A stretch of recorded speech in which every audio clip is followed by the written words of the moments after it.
Namaste, Jai Shri Ram. Today let's speak about planet Sun. What is the significations of Sun? Sun signifies father, Sun signifies power. It shows your strength. It is the natural Atmakarak. So it shows how strong you are. If you want to get into a government job, your Sun has to be good. If you want to get into politics, your Sun has to be good. Okay, so that is how important the Sun is. The significator is also your father. If you have to have good relationship with your father, Sun has to be good. So let's see in what could be the placements and in your horoscopes that Sun can show good results in. Okay, so coming to that part, like Sun in the first house. Usually, if Sun is in the first house, that person will be short-tempered and he will have a lot of ego also, and also a lean body, I can say, and to some extent less hair. He or she will have hair fall issues, or at a very young age they start seeing the graying of the hair. Any of these can be the thing. Now coming to the second house, how does he show the results? When Sun is in the second house of your horoscope, it is usually like they'll be very good at financial management, and he will take a lot of responsibilities of the family, and he will be like a leader of the family. Like, he will be the person, once he says something, that has to be done. And coming to the third house, a lot of hard work, and then he will see the success. Okay, he will have a lot of courage also, a very, very courage filled person. And after hard work, he will see success. He will not have a great relationship with his relatives. Okay, and might have ego clashes with siblings. Okay, and also with the neighbors, some kind of clashes with the neighbors. So you just need to be very careful. And the speech will also be with, the way they talk, or the way they write. It is going to be so bold and so energetic and so authoritative. They're going to be very authoritative in their speech. Okay, this holds true for both second and third houses. You can almost it's going to be true, like a speech part. And coming to the fourth part, that is the fourth house. Fourth house is the house where you will see about the health. About the health of the mother will be a little, she might have a little bit of heat issues.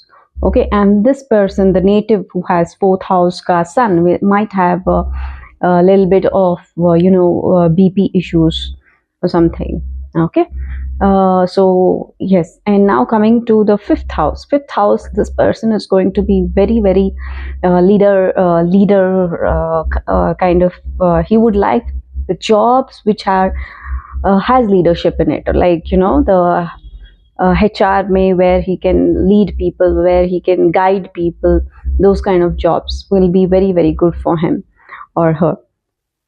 Okay, and naturally he will, even in the family, he will be a leader, and naturally that will be his natural trait.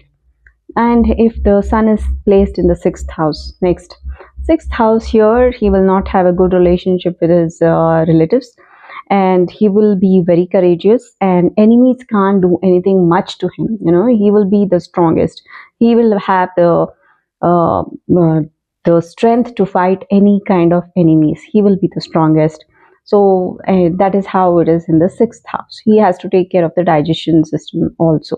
Okay, and now coming to the seventh house. Seventh house is a house where the wife, or the spouse, basically a spouse, is going to be short-tempered, and it is not a great placement for Sun, because Sun is the king. He likes administration, he likes leadership, and that doesn't work in marriage, right? Marriage is all about being soft, tender, romantic, kind, and caring.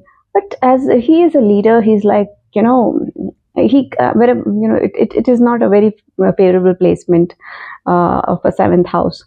So there are chances of, it's not a favorable place. That's all we can say. And coming to the eighth house. Eighth house is good for courage. but not good for marriage again. It gives a lot of troubles. And if it's a woman, again, marital life will be disturbed. Okay. And health wise also has to be taken care. Eyes will be a little bit of an issue. It has to be taken care. Coming to the ninth house, or the Saturn. Ninth house Saturn is also interesting, because the person is going to be very religious, very spiritual, and will be attached to father and attached to gurus, the mentors who guide them. That is going to be a good placement. And 10th house is a placement where most of the people, what they do, it's a the moment they see 10th sun, they say you can just go for a government job. But no, that's not right, because 10th house sun gives a lot of it has to be not under any affliction, only then you can give that. All right. But it also it gets directional strength, digbala. When sun is in the 10th house, he becomes digbala, he gets the directional strength, and it's a great placement with respect to job also. So this person can't work under anybody. They have to work independently, or even if they work, they will work in a very highly respected places where they have full authority. Okay. 11th house is also a house. 11th house sun is he will have very good friends with a big social circle who are very influential. All right. And he might also get benefits from the government or from father. And coming to the 12th house of sun. 12th house sun is also kind of you will have a little difficulty with your father. You will have little issues, and right eye might have problems. And yes, it's not a great placement. So yes, this is how it is. So overall, this is the reading for all the houses of sun. Okay. So now let's come to the part where it is the remedies. See, sun is father. Keep taking the blessings of father. By doing this, you will naturally make your son positive. Father or father-like figures, take their blessings, be good to them, take care of them. That itself is enough for you to get the blessings of sun. Okay. And if you like the channel, do like and subscribe. All right. Let's next video, let's discuss more about other planets. Thank you. Take care. Jai Shri Ram.